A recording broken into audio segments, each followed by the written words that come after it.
delay, and we'll be back with you in a moment.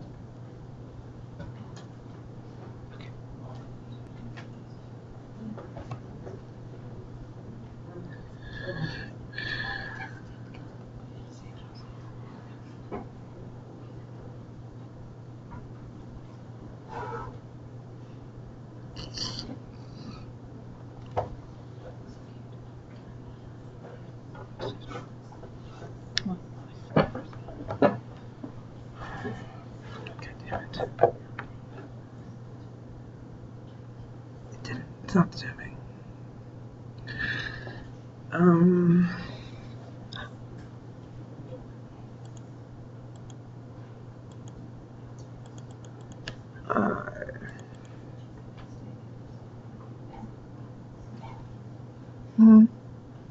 It's not zooming anymore. Yeah, you're gonna have to stay there. I'm sorry. It worked before. We saw it.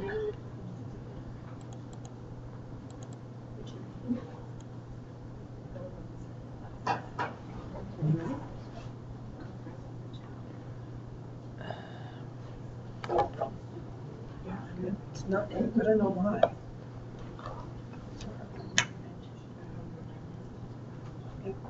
You tell me what it's doing.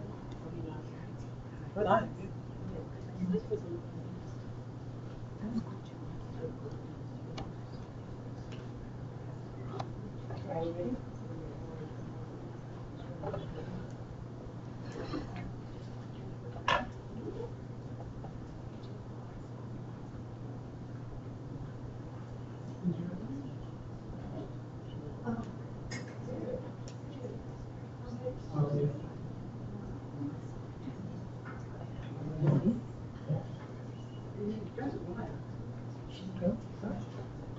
Shalom. I'm Ellen Hershkin, the coordinator of Hadassah's Praise Division, PRAZE, which stands for Programming, Advocacy, Zionism, and Education. We cannot conduct any public forum without acknowledging what is happening in Israel. Our hearts go out to all those living amidst the conflict and pray that they, their sons and daughters, and all the people of Israel are kept safe. We know Israelis are a people of great resolve, and we, the women of Hadassah, resolve to do whatever we can to assist, host, and heal those in need of our attention. Welcome to Hadassah's Defining Zionism in the 21st Century, an online speaker series.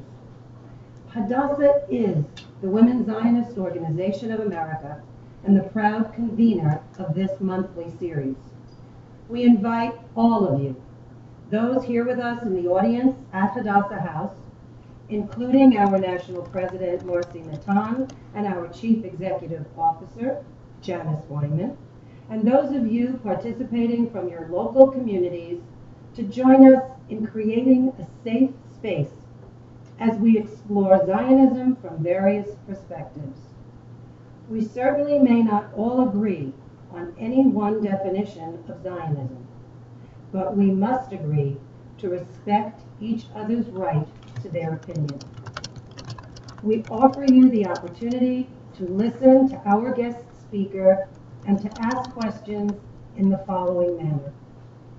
For those in the audience, we ask that you write your questions on the index cards you found on your seats. Please write legibly and in large print and raise your card and it will be collected. For most of you, our viewers from home, if you haven't already done so, please register with Livestream to enable you to type your questions in the chat box on the side of your screen so that we can record your questions and ask our presenter. Please frame your questions in the spirit of respecting each other's differences. We are honored to have with us this evening Arnold M. Eisen, Chancellor of the Jewish Theological Seminary. JTS, located here in New York City, trains rabbis, cantors, educators, and Jewish professionals within the conservative movement. Chancellor Eisen, one of the world's foremost authorities on American Judaism, has titled his presentation, Rethinking and Reaffirming Zionism in the 21st Century. Prior to accepting his role at JTS, Chancellor Eisen served in the departments of Religious Studies at Stanford University, Jewish Philosophy at Tel Aviv University, and Religion at Columbia University. He earned a PhD from Hebrew University, a Bachelor of Philosophy from Oxford University, and a BA from the University of Pennsylvania. How are you? Since taking office in 2007, Chancellor Eisen has transformed the education of religious, professional, and lay leaders for conservative Judaism, enhancing JTS's reputation and global reach.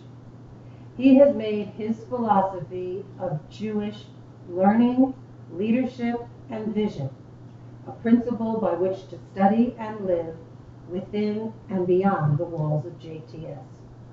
Chancellor has published many books and contributes regularly to print and online media, including the Wall Street Journal, Huffington Post, and Tablet Magazine. But we in Hadassah remember him for his contribution to Hadassah's Zionism, the sequel, published in 1998. He then wrote, quote, 50 years after their new old nation's declaration of independence, Israelis are still contesting the territorial borders of their state, and contesting them not only with Palestinians and other Arabs, but often with equal bitterness among themselves. That was written in 1998. Another significant disagreement concerns the ideological definition of Zionism. I am proud to introduce Chancellor Arnold Eisen. Thank you very much. It's great to be back with so many good friends at Hadassah.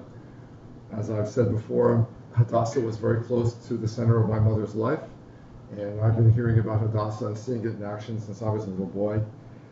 You can't think of a topic closer to my heart than Israel and Zionism and the way that these figure in the ongoing life of Judaism and the Jewish people.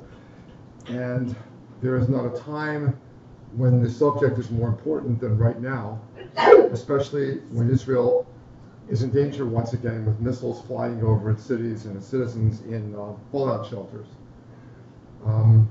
We have to understand what we're doing, why Zionism matters so much, why Israel matters so much. We have to understand that the disagreements between us are family disagreements, but we do agree on a larger core, which I'm going to try to explicate this evening. When I first came to Columbia University in 1978 and first started speaking widely for Hadassah, first started coming to this building, I was part of a seminar of young professors and community leaders called the Continuing Seminar on Zionist Thought. And there was a member of that seminar who would correct us every single time we used the word Zionism and insist that we put the adjective modern in front of Zionism, because she would argue that the movement that began when Theodor Herzl published his book, The Judenstaat, in 1896 and organized the first Zionist Congress in 1897 was not the first Zionist movement. The first Zionist movement is described in the Torah. And then there were others when the Jews returned to the land of Israel, and that we should therefore talk about this Zionist movement as one in a series and not just speak about Zionism. Well, on the one hand, she's wrong, because this Zionism is so bound up with the modern history of the Jews and the modern story of Europe and America and what happened in Judaism in the last 2 centuries, that it's clear that Zionism is a distinct enterprise.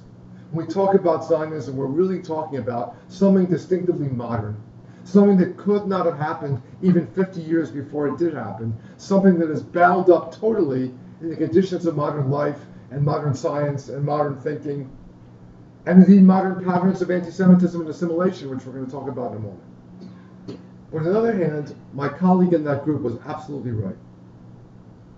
you simply can't understand Zionism today without looking back to the entirety of Jewish history and Judaism and starting out with the Bible. And so I'm going to do that with you for a few minutes and then fast forward to Zionism and see how the various streams in Zionism, which still operate today, as we're going to see, really go back all the way to the Bible, thousands of years ago. So let's take the big picture and start with chapter 1, page 1 of the Bible, of the book of Genesis, and realize that the very first story of the Bible is a story of being at home and of being kicked out of your home. There's a kind of being at home described in the Bible, which I would call being at home spiritually or metaphysically or in the human condition. And there's a part of homelessness which is in that same set of categories. To be homeless, to be in exile, to be alien, is part of the human condition. Remember, Adam and Eve are homeless in three ways. They're alienated from the land, not only because they're kicked out of the Garden of Eden, but they have this curse which says, "But the earth will bring forth thorns and thistles unto you. By the sweat of your brow you will eat bread." So there's kind of a contest between themselves and the earth. They're alienated from one another. I mean, it's not a pretty story about human beings. God confronts them. Adam blames Eve. Eve blames the serpent. This is not a model of human harmony and togetherness. And they're alienated from God.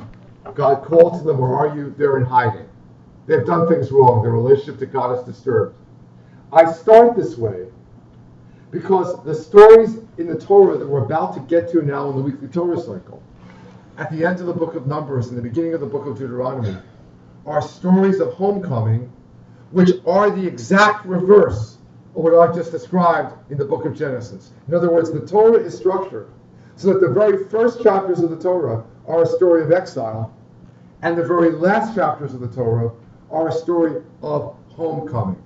Not just homecoming to anywhere, but homecoming of a certain sort to a certain place. So whereas Adam and Eve are exiled from the land, the Israelites are going to return to the land of Israel. They're going to be at home. They're going to a land flowing with milk and honey, with rains that come down as a blessing from heaven. Whereas Adam and Eve are exiled from one another, the book of Deuteronomy pictures a kind of perfect society of harmony where people are governed wisely by God's laws and take care of one another and exercise justice and compassion. And whereas Adam and Eve are alienated from God, you see the Israelites by the end of the book of Deuteronomy in a relationship to God where God affirms them, they affirm God, and what they want is that it continue as it is because it's so good. Let it go on like this. So you have a kind of metaphysical homelessness and a kind of metaphysical homecoming. But you also have a political homelessness. The Bible is very keen politically. It's a very astute document. And the Israelites suffer from their ancestors' first encounters with their neighbors, from being a small minority in the land of Israel when someone else controls it, or from being in exile. And we don't have time this evening, but if you just run through the stories of the Torah in your mind, you remember how many of them concern homelessness, exile, powerlessness, alienation, and then what the Torah pictures, and here's the key, is that God is awarding the Israelites a chance to be at home, not just spiritually, but to be politically. A chance where you can serve your God and not some other gods. A chance where the language that you speak is your language and not somebody else's. Where the values enforced in public and in private are not somebody else's values, but your values. And so this is exactly what the Torah promises. This is what we lost when the Jewish people went into exile. And precisely this is what Zionism strove to regain.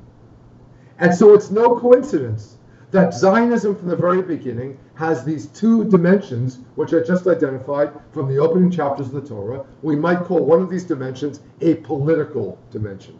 That the Israelites, from being powerless, are going to be able to exercise some power. They're going to have sovereignty. They're going to have control over their time and space. And there's another dimension, which we might call the spiritual or religious dimension. We're going to be at home in the way human beings want to be at home. We're going to be whole instead of divided selves. So let's go through these dimensions and we'll see how they play out at the very origins of Zionism, and we're going to very quickly see how they are still operative in the disputes that are going on right now in the year 2014 among Israelis themselves, between Israelis and others, about the meaning of Zionism. So let's start with Herzl. I don't know if you've had the chance recently to review Herzl's Der Jüngste. It's an amazing book. It's really a booklet, a pamphlet. It's not really long. Sometimes you think this man's out of his mind when you read this. I mean, he's going to take an entire people that are living scattered all over the world, and he predicts that within 50 years they're going to have a homeland, and he's going to tell you how to do it. And the amazing thing is, he was off by 1 year. And it happened. He had a plan, and we didn't follow the plan exactly, but it wasn't a bad plan. But the point, and here's the point, it was a political plan to solve a political problem with a political solution, which is why we call Herzl's kind of Zionism political Zionism. The Jews suffered. They suffered because of anti-Semitism. And Herzl comes to the conclusion, he's not a scholar, but he's a bright guy, a journalist. He concludes, as long as Jews are a minority living in other people's countries, we're not going to solve what was called the Jewish problem. Anti-Semitism is not going to disappear. And we already had the experience of the Dreyfus case and others. Modernity was not going to solve it. So even if you take away the religious component, anti-Semitism is not going away. So the only way to make anti-Semitism go away is to make the Jews go away from the people that hate them. It's a political problem. It's a political solution. And then, as you know, he constructs a way of doing this. He's famous for not caring whether it was Argentina or Palestine. He didn't really have any religious longings. He was not a religious man. He knew virtually nothing about Jewish history. He had not an inkling of knowledge about Judaism, really, except for a few highlights like Hanukkah and Passover and Messiah. But he didn't know very much or care very much about Judaism. He was solving a political problem with a political solution. We were going to have a state with an army and allies. And we have enemies, but we fight them. 1897, the leader of another stream of Zionism, who had come to it long before Herzl, Asher Ginsburg, known as Echad Ha'am, who'd been in this business of founding colonies in the Holy Land since the 1881 pogroms, the head of a movement called Chovevei Zion, Lovers of Zion. Echad Ha'am comes home from the Zionist Congress and basically said, Herzl's delusionary. It would be very nice if we could do this, but we can't. Even if we could get a state, most Jews wouldn't go. So the work of Zionism should, in the first instance, be planting a nucleus of Jews, young Jews, in the land of Israel, reviving the Hebrew language, developing a Jewish culture based in Hebrew, so that that culture could then be exported to the diaspora. Why was this so crucial? Because the Jews faced a problem that can only be described as spiritual. And here's the problem. Echad Ha'am, as a great product of the Jewish Enlightenment, had grown up, like everybody else in Eastern Europe, as a religious person. But like many young Jews, confronted with enlightenment and modernity, he had lost his faith. And he believed that what happened to him was inevitably going to happen to the Jewish millions, and that you'd have millions of Jews stuck with an identity they couldn't get rid of, called Jew, that meant nothing to them, because they had lost their faith. And so Echad Ha'am proposes that the key move is to save Judaism by giving the Jews an identity that's not religious, but cultural. Judaism is going to be a culture, and that culture is going to be based in a spiritual center in the land of Israel and emanate from there. So he beautifully, amazingly, prophetically said they're going to be great Jewish artists living in Israel. And they're going to export their art to the diaspora. Great Jewish music is going to be produced in Israel. Poetry, history, Jewish studies, Jewish thought, Jewish dance. All of which he was absolutely right. And when he said that most Jews were not going to move there, unfortunately he was right about that too. The vast majority of the Jews in Eastern Europe did not get a chance to move because Hitler killed them. And those that came in the 1950s didn't come out of Zionist reasons. They came because of persecution in the Arab lands. But they did come. And so, ironically, both Herzl and Ahad Ha'am were right, each in their own way. And the struggle between them is what goes on in the Zionist movement for the first 40 or 50 years of Zionism before the state. But there's one other part of Zionism that I haven't talked about yet. You can see where it is because that's also coming out of the heart of the Torah, and that's religious Zionism. And religious Zionism, from the beginning, took two forms. The first form was introduced already at the Zionist Congress when a rabbi named Moliver couldn't make it to the Congress but sent a speech and someone else read it, and he said, don't listen to those people who think Zionism is a messianic movement. This is not Messiah. I believe, as Jews have always believed, that until the Messiah comes, you can't take the Messiah's role and try to return the Jews en masse to Palestine. But, he said, when the house is burning, you get out of the house and put out the fire. And that's what we're doing now. The Jewish people is burning. The Tsar is persecuting us in Eastern Europe. There's anti-Semitism everywhere. So we have to take some Jews and get them to Palestine to start building up a home in the land of Israel, build on the Jews that are already there for hundreds of years, because we got to save the Jews. God's going to help us. So this is not Messiah, but this is an age-old project of return to the Holy Land that's got to be speeded up because the house is burning. We need to save ourselves. Well, when for 2,000 years Jews have prayed every day like we still do to return to Zion. And when we say this, these prayers are connected with the ultimate homecoming, Messiah, God, peace on earth. You can't start a movement like this and not have some Jews believe this is actually going to be messianic. And the great spokesman for this purpose was Rabbi Abraham Isaac Kook, the chief rabbi of Palestine, as you know, who said, this is not just a political movement. He responded to Herzl directly. We have the quotations. He obviously has Herzl in front of him, and he says, wrong. This is not just a movement of political significance. And this is not just a movement of cultural significance. We are in the process of a return that is messianic. May not happen tomorrow, but it's going to happen, and don't underrate it. What we're doing has messianic significance for the future of the Jewish people and the future of the world. And then you fast forward to the 1967 war, the 1973 war, and Rabbi Kook's son, Rabbi Tzvi Yehuda Kook, the great leader of Rabbi Kook's yeshiva, Merkaz Harav in Jerusalem, argues, my father was right, but now the Messiah is really close. The Messiah was once in the prose door, in the hallway leading to redemption. Now this is the main event. It's happening right now. We are living, ladies and gentlemen, in messianic times, and that conviction, of course, fueled the Gush Emunim movement. All right, now we fast forward to where we are now. So, of course, a lot of things change once you have a state. You can't talk about whether you should have a state or shouldn't have a state. Once you do have a state, you got a state. So some people said political Zionism should fold up its tents and go home. Political Zionism became an argument about what kind of state should we have, because there were always disagreements between left and right, between Labor and Likud, between Ben Gurion and Jabotinsky, and then between Begin and Rabin and Peres. So the division among political Zionists was a division over defining the state and then defining its borders.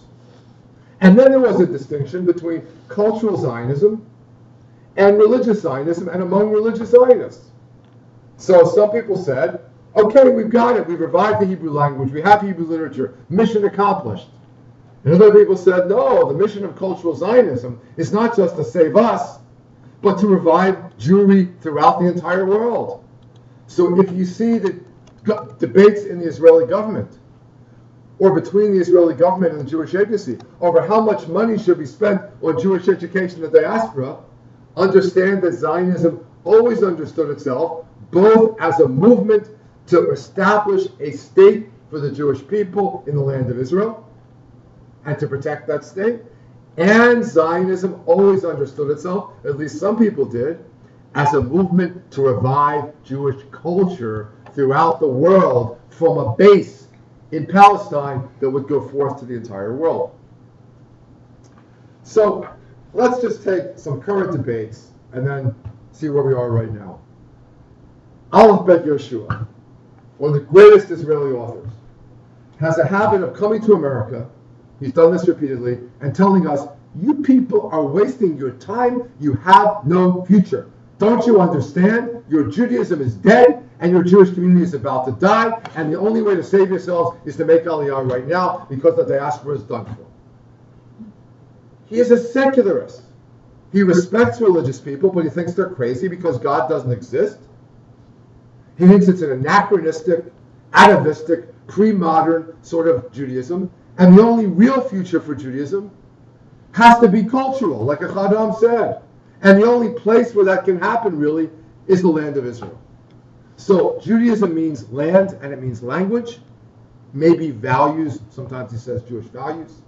But you can only do that in the land of Israel. So what you and I are doing is supporting that, but we really should be there. There's no hope for Judaism outside of that place. That's one vision of Zionism that's very current. Ari Shavit writes a book, and some people quarrel with the history. But my quarrel is with the narrative. Because if you read it carefully, you saw that the only diaspora that's described is a diaspora of assimilation and a diaspora of anti-Semitism.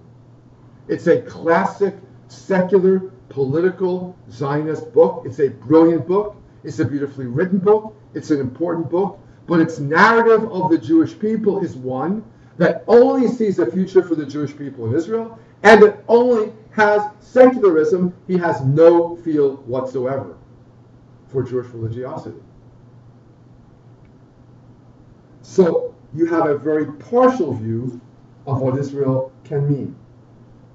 My thinking is, as a person who is a proud American Jew who made Aliyah with my wife in 1984, and for financial reasons came back to take Jewish studies positions in the United States, and is now at JTS.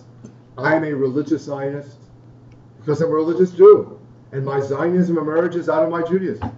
And I'm a cultural Zionist because part of Judaism has always been culture or civilization and language. I can't imagine my Judaism without art and music and poetry and thinking that comes out of the land of Israel and exists in dialogue between Israel and us. And I'm a political Zionist because I firmly believe that the well-being of the Jewish people everywhere, including here, depends on a strong, sovereign Jewish state in the land of Israel. I don't think Judaism survives without Jews. And I don't think Jews survive and flourish without the Jewish state that now contains about half the Jews in the world. I don't think we stay strong here in the United States without a strong Israel. And so to me, it's sort of QED, that if you care about the survival of the Jewish people and of Judaism, you care about Zionism. So what does Zionism mean now, and what could it mean? Number one, and this is not to be trivialized, especially in weeks like this one, it means reaffirming with all your heart and all your powers of mind and our resources the essential, indispensable relationship between Jews around the world and the state of Israel. Some people, including some Jews, start to think of Israel as dispensable. As, well, what happens if we have to do without Israel? Or do we really need Israel to have Jews in Judaism? Please, 66, 67 years after the creation of the state, let's not be the only state in the world that debates about whether it should exist or not. Let's not make the relationship between Jews and the state of Israel negotiable. Let's make it a fundamental axiom. We can disagree. We can't not disagree. We've always disagreed about what the state should be. But the fact that we have this state, and we need this state, and we're going to support this state, non-negotiable. Absolutely essential for the survival as well as for the flourishing of Jews and of Judaism. To be a Zionist in the first instance is to believe that and affirm that and argue it and make sure it is supported and is strong. That's number one. But then there's this other larger meaning of Zionism, which is always going to be in play because Judaism is not a creed, it's a tradition which is ever growing. And Zionism is not a creed. It's not one definition you can write in a statement. It's a tradition. It's always been multifaceted. As we've seen, there have always been multiple definitions of Zionism. Zionism is, in this broader sense, the debate, the argument on the ground and in dialogue with Israelis and diaspora Jews about what Judaism in the 21st century means insofar as that Judaism has something going, this amazing project going on the ground in the state of Israel. And you see, that's where my religious Zionism plays in, because like Rav Kook, I read the Torah, I read the book of Deuteronomy, I read the Talmud, and the rabbis never imagined us to be limited to the four walls of homes and synagogues and schools. Torah wants to be out in the streets. Judaism wants to influence public policy. Judaism has something to say about environment and education and foreign affairs and treatment of minorities. And when you return to the land of Israel, the nature of Judaism changes, because now we're concerned about the street and not just about the home. We're concerned about government policy and not just about synagogue policy. So Zionism, in this broader definition, is the argument, the debate, in action as well as with words. Israel is the arena where we're playing out this contest of notions of what the future of Judaism in the world should be in the state of Israel and in relationship between that state of Israel and Jews elsewhere. Zionism has always been these two things, sometimes a tension between them, often a really fruitful interaction between them. Zionism has always been these two kinds of questions, and I think it remains those two kinds of questions today. And so I want to conclude by saying that, some people are really down on the future of the Jews. Pessimism seems to come naturally to Jews. We've been through a lot. I, as you know, I'm a public speaker. I appear before lots of different kinds of audiences, mostly Jewish audiences. And I come to describe Jews as people who won't take yes for an answer. You tell them things are going okay, and they'll immediately find 10 reasons for telling you why they're not, and they're really terrible. All right, it's not just a glass half empty, half full. Yeah, Israel is in danger. There are real threats. And God knows, even in peacetime in Israel, there are real threats from the outside, from the inside. Are the Haredim going to get along with the Chilonim, etc., etc.? Tell me, would you rather have a state that faces dangers, but have a state, or would you rather not have a state, and be dreaming about a state, and be arguing about what it should be if you had a state? Of course, we'd all rather have the state and worry about its shape and its survival. It's a great blessing to be alive as a Jew right now, to be able to have these arguments and these worries. And I would say the same thing about us. I'm the first person to recognize we have huge problems of assimilation in this country right now, just as Theodor Herzl predicted we would. In part, we have such huge problems about assimilation because anti-Semitism in the United States right now is at record historic lows. So it's almost like an inverse relationship. You get more anti-Semitism, it stops assimilation because no one wants you. No one's going to marry you. No one's going to be your friend. But you have no anti-Semitism and you get higher assimilation. But that's the glass half empty. But look at the glass half full in so many ways. We are living in the single most privileged diaspora that Jews have ever known in the entire history of the Jewish people. And we get to do this at the same time the state of Israel is alive. And we get to have the symbiosis between these two places, like Hadassah does like JTS does through all our programs in Israel and in here, bringing Israel and us closer together. This is a great time to be a Jew. The opportunities before us are immense. The resources we have at our disposal are truly mind-boggling. The question is whether we are going to have the intelligence to use the resources wisely. And not just because I'm a native optimist, but because I know something about Jewish history, I believe we're going to do this. My logic is the following. We survived curses. I think we can survive blessing. We did really well in really bad times. I think we can manage to do really well in good times as well. So let's just put our minds to it, and our hearts to it, and our souls to it, get through this current crisis, hopefully in one piece with as little loss of life on both sides as we possibly can, and then let's get down to the task of pushing this incredible project forward, a project that in one sense began when Theodor Herzl wrote his pamphlet in 1896, but in another sense is as old as the Jewish people, as old as the Bible, as old as the world. Thank you very much.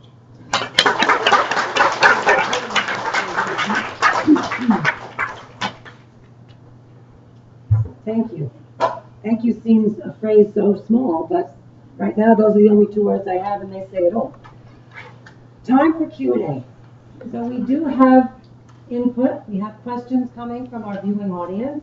And please feel free, those of you sitting here with us, to write your questions, raise your index card, and we will bring them forward.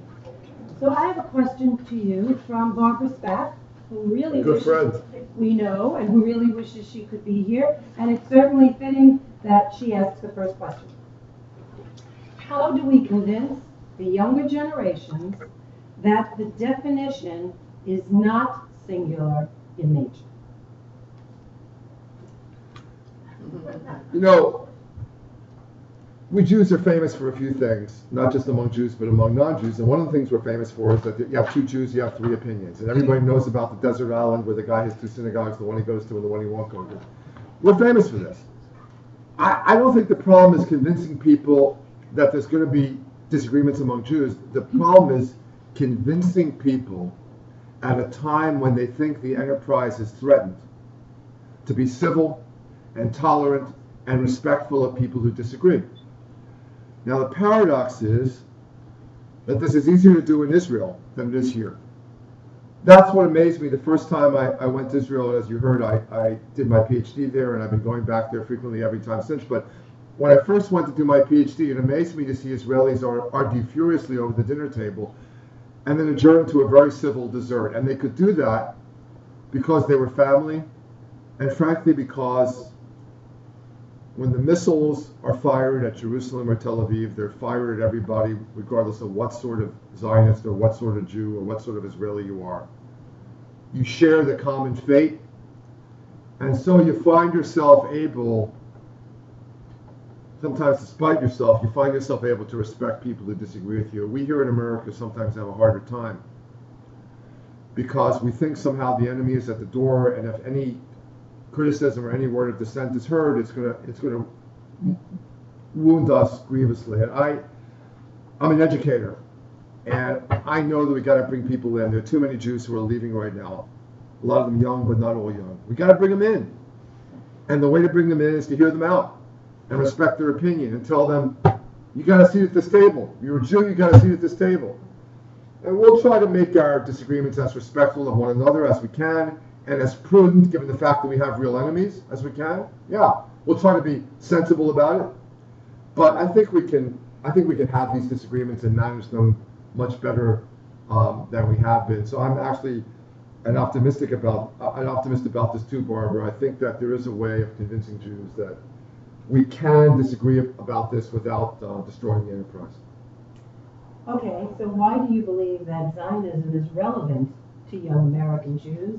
And how does Zionism improve their life here in the United States? Yeah, so I've been speaking about this for almost as long as I've been speaking for Hadassah. This question has been in our minds for a long time. And I can show you things that I wrote in the late 80s and early 90s where this was already a problem. And so because of that, I'm convinced the problem is not related to this or that Israeli government or its policies or to the split between Haredim and Chilonim, ultra-religious and secular Israelis. It's long-standing and it's built in and it's not going to be solved overnight. And I wish I had a quick fix. Believe me, as the Chancellor of JTS, I would love to have a quick fix to this problem because assimilation, indifference, is our major enemy. Right now, not anti-Semitism, but indifference and assimilation are our major enemies in American Jewish life. And we can't get young Jews to care about Israel if we don't get them to care about Judaism and the Jewish people. That is the sad truth. There are some people who come in the door to Judaism and the Jewish people via concern for Israel. You might have a kid who comes from nowhere, has a birthright trip, gets turned on, and from then on is inspired to be Jewish in some way because of Israel. We don't have a lot of evidence that you can keep those kids concerned unless you get them somehow connected to the Jewish people and Judaism. And here you got to understand that America is a really powerful culture, works powerfully in the direction of homogenization, of assimilation, of just fitting in. What I like to say is there are billions of dollars being spent every day to get you and I to buy things. Nobody has the billions of dollars to spend on Jews to persuade them to get to be Jews in some way. And that's, as it were, assuming the best case, that Jews are in sort of neutral, and we're going to move them in the direction of Judaism and Jewish life. But then you have Israel, and it's not like in the direction of neutral, even if the coverage of Israel is fair, which it sometimes is. It sometimes is fair, often not, but sometimes it's fair. But even if it is fair, it's trouble. And I'm a young Jew, and I don't want trouble. I want to get on with my life. I want to be happy. I want to be fulfilled. I want Judaism to make me feel good. I don't want trouble. So that's where the great novelist Saul Bellows said something that I think really profound. He said the Jews came to America to get a good night's sleep. And Israel, I don't know about you, I've lost sleep the last few nights because of Israel. And so I have a problem. I don't have an easy answer to it, but I think that, well, again, why do I have any hope? Because the product, what are you offering people? You're offering them Jewish life. There's no better life. You're offering them a wonderful tradition. There's no better tradition. And you're offering them participation in a project called the State of Israel, which is one of the most amazing projects that human beings have ever created. So if you get them to be part of this project through experiences, not through books, but through experiences, I think we got a chance. So here's the next question. Young people are interested in Israel and Zionism, but they might not be interested in this forum. But they are interested in taking action. What would you recommend? As far as we can tell in general, my authority here is I read the surveys, I speak to a lot of young people. I had lunch with 3 graduates. JTS has a program called List College, which is a college-age program, and they take a degree at JTS at the very same time as they're doing a full BA at Columbia or Barnard. So I talked to 3 recent graduates today in the cafeteria. Proud Jews, very connected to Israel. And they, like other students at this college, like other people their age, are turned on by 2 kinds of things. One is spirituality, the other is social justice, and they need to get the spirituality and the social justice not as isolated individuals, but as part of a community that embraces them and tells them they're part of something larger than themselves. That's the direct answer to your question. Israel appeals to young Jews on both these counts. We give them spiritual experiences. It can be an incredible spiritual experience, as you know, to walk the streets of Jerusalem. It can even be a spiritual experience to walk the streets of Tel Aviv. It is. And there are endless projects of social justice going on. We need to do a better job of linking American Jews and Israelis and other diaspora Jews in these projects, both in Israel and in the diaspora around the world. Give them a community. This is what Zionism is all about. So bring Jews together around themes of the state of Israel, the reality of the state of Israel. That, I think, is the answer. It also reminds me that the A in the praise division stands for advocacy and engaging people in active opportunities. I have another question. What is the role of Zionism to shape and carry Jewish values beyond Israel and the diaspora to the rest of the world and to people straining for social justice? So we got the social justice part, but making it bigger than Israel, making it bigger than the United States. You know, one of the reasons why David Ben Gurion is one of my heroes in life. I mean, we all get to have a few heroes. I mean, as you're listening to me, think of who yours are. And I never met Ben Gurion. I never had the chance. I know some people in this room probably did have the chance to meet Ben Gurion. But read Shimon Peres's biography of Ben Gurion that came out last year, and it gives you another set of reasons about why you should love David Ben Gurion. He's one of my heroes. And one of the reasons why he's one of my heroes is he always had a vision of Israel as more important than just for itself and just for the Jews. Israel was here for the world. And it concretized this primarily through the revolution in agriculture, which is the heart of who Ben Gurion was. I mean, he wanted to live on that kibbutz in the Negev and be buried overlooking the Negev because he knew the Negev was going to bloom. And when Israel sent agricultural experts around the world, as it still does, by the way, to teach people how to use very little water to grow the maximum amount of crops, or when it does desalinization, et cetera, it's in a very concrete way using technology to solve problems that are an example of wisdom going forth from Zion. And Ben Gurion thought that our tradition was proud in so many other ways and had much to teach the world and to learn from the world. So one of our problems is it's hard to do this or to get recognition for doing it when you're fighting all the time. It's hard to, as Saul Bellows said, it's hard to be both Athens and Sparta. We do an amazing job of it, but it's hard. It's hard to bring light to darkness when the headlines you get are all awful headlines about war and destruction. And so I think that there is a mission that Israel has fulfilled and even does fulfill now and will fulfill in the future. That is clearly a mission of a small state that is going to learn to get along inside the state with individual minorities, with a strong national minority. Israel has got to find a way to be a Jewish state that has democracy and pluralism inside of it for those who are not Jews. This is what the Israeli Constitution calls for, and I think we're going to find a way to do it, but we know that it's really hard to do it when you feel you have a gun to your head. And that's the situation we've been in for some years.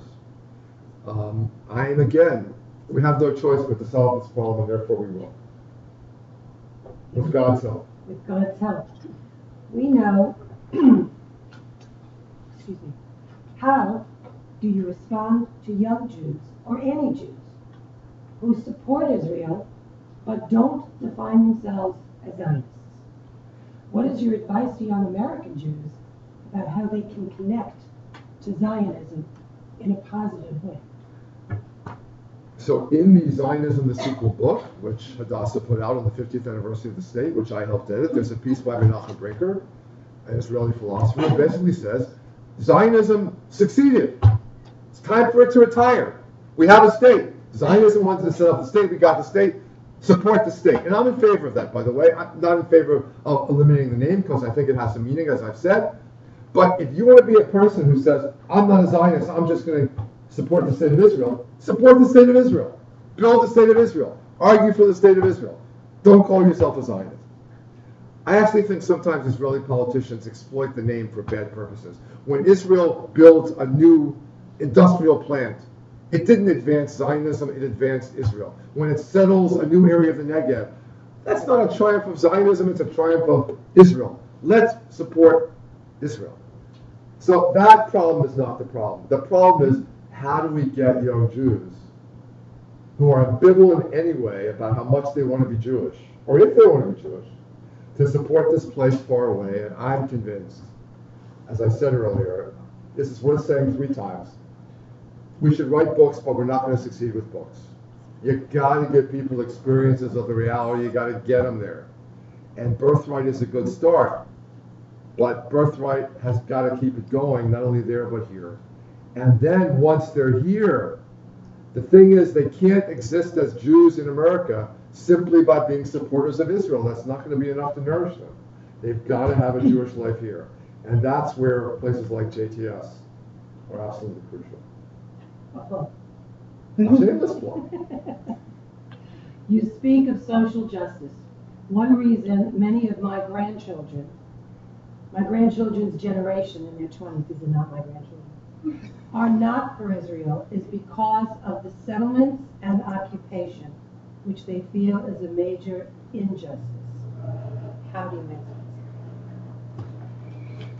I wish that those people had my set of Israeli friends and relatives in their head at every moment as I do. And they would know that that cacophony of voices that defines Israel and every part of Israel is a vigorous argument over what Israeli policy should be. So if you think you've heard arguments about Israel, but you haven't been to Israel yet, you should know that you've heard nothing. The real arguments about the future of Israel, the really vociferous arguments, the most bitter arguments, the most heartfelt and knowledgeable arguments are, of course, among Israelis themselves. And so I don't see strong disagreement with Israeli government policy on settlements, on this or on that, on distribution of the wealth, etc. I don't see that as a reason not to be a Zionist and support the state so that this argument can go on and we can get around to doing the things that some of us believe must be done. You can't have a just and democratic state of Israel unless you have a state of Israel. And I think it's unfortunate that some young Jews are told by other Jews that you have no right to speak unless you say this. Or you can't call yourself a Zionist unless you support this particular government policy, which would mean that half the Israeli population are not Zionists because they don't support that government policy. So we've done ourselves a disservice by reading people out of the conversation. I wish I could get every single one of these kids, or grown-ups, and transport them on a magic carpet to Israel, and put them in the living room with my friends, and have them participate in these arguments that my friends have, all of them Zionists, and then watch them all unite at a moment like this, at a moment like this, when Israel is threatened, unite and put the arguments aside. So I want to tell these young kids and the adults with them, there was this joke, this great Jewish joke, this profound Jewish joke about the Jews who are arguing all day about whether God exists, and then someone says, 3:15, gotta daven mincha. So they all go to daven mincha as a pause in the argument of whether God exists, and then 4 o'clock after mincha, they go back to the argument about whether God exists. Okay, let's argue about what Israel should be, right? Let's have that argument. But it's time to daven mincha. It's time to stand up and support your family, your state, and then 4 o'clock we'll go back to argument. And that's why I wish they could all appreciate the fact that Judaism is not a creed. There are some religions which are top down, they tell you what you gotta think. Judaism would not be here today if Moshe Rabbeinu had told the Israelites, you gotta stop thinking for yourselves, just believe what I tell you to believe. This is not Judaism. This is not Jews. It's not Zionism. So do American Jews who care about Israel have the right to criticize Israel? Yes, but I hope they will do it responsibly. Not only have the right, you can't stop them because they're Jews. They're human beings. They're Americans. They sound off about everything. So we want them to be as responsible as possible. There's a time and a place. Just as in personal relationships, there's tact. And there's diplomacy. And there's good sense. And when someone is throwing stones at you, now's not the time to have the argument about whether this person having stones thrown is right or wrong about it particularly. Protect them from the stones that are being thrown at them. So stop the stones from being thrown, right? So there are moments when argument is more propitious and less propitious and more sensible and less sensible. But let's not try to take away the right of dissent from American Jews. We won't succeed, and it'll just alienate Jews from one another and from the Jewish people and from Israel. That's not a good strategy. Give them reasons to be proud. Don't shut down their debate. Give them reasons to be proud. And there are so many reasons to be proud, I can't begin to count them. There are so many arguments in Israel's favor. We're not short of arguments in Israel's favor. Make the argument. Don't shut it down. So you work with both young Jews and many established leaders in the Jewish community. How do we increase the conversations and the understanding between these two groups? How do we bring more people into a forum like this? If they can't be here physically, how do we make sure that we have them online? This is not an age of one channel. You know, my predecessor as chancellor, perhaps the greatest chancellor of JTS and Solomon Schechter, Rabbi Louis Finkelstein, had this wonderful idea for a program. I mean, it's almost as wild as a Jewish state. Imagine a program on one of the 3 radio networks and then on one of the 3 television networks called The Eternal Light. Every week, JTS is going to reach hundreds and hundreds of thousands of people with a program on radio and television. And he did it. And there were 3 channels then, and now there are thousands. And the internet gives us access to everybody, except you have to compete with billions of sites.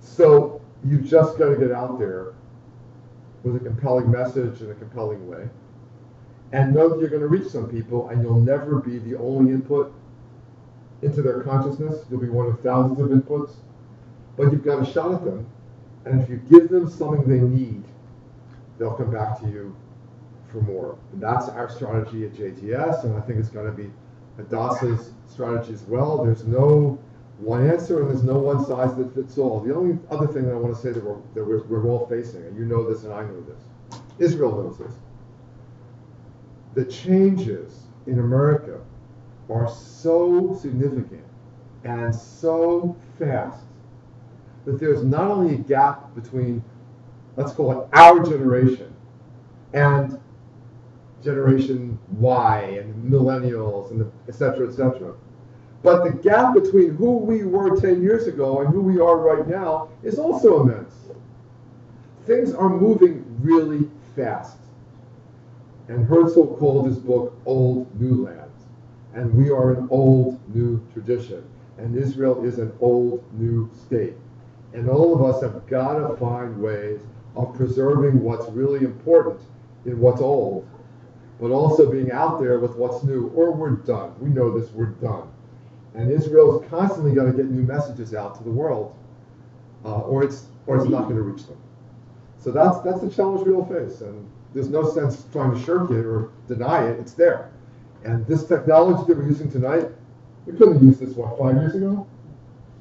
When I was thinking of being the chancellor of JTS 8 years ago, I was broadcasting from a studio in Palo Alto, what I would now be doing from a computer screen. I had to go to a special studio downtown with a screen the size of a wall, and there were cameras set up here. You know, it was a very expensive technology, and now we all have it on our laptops. And so we use it, or on the iPhones. Right? So that's a good thing, right? But we're all changed, and we're really impatient. We have no patience. Give it to me in 30 seconds, or I don't want it. JTS put out this wonderful series of sound bites before Passover, got tens of thousands of hits. The only complaint was 2 minutes is too long.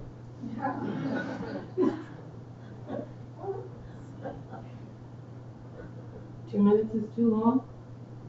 Well, in the next 2 minutes, I offer the following. Whether we agree on any one definition of Zionism or not, we can agree that the word conjures up in people a wide variety of emotions and responses. Thank you, Chancellor Eisen. Thank you. Arnie, for taking the time to address such a timely and sensitive subject in such a straightforward manner. Rethinking and reaffirming Zionism in the 21st century is an imperative to the future of Zionism and our connection to the State of Israel. The next presentation in our series will take place on August 12th and will feature Tova Birnbaum, Director of the North America region of the World Zionist Organization, Department of Diaspora Activities. I cannot say thank you enough to the wonderful support we received from JTS and the wonderful support we received from our Hadassah colleagues, whether they be staff or volunteer, to help make this evening possible. We thank you all for your participation, and we pray for an end to the conflict and a safe return to the not so normal way of life for all the people of Israel. Toda Rabah and Zionism.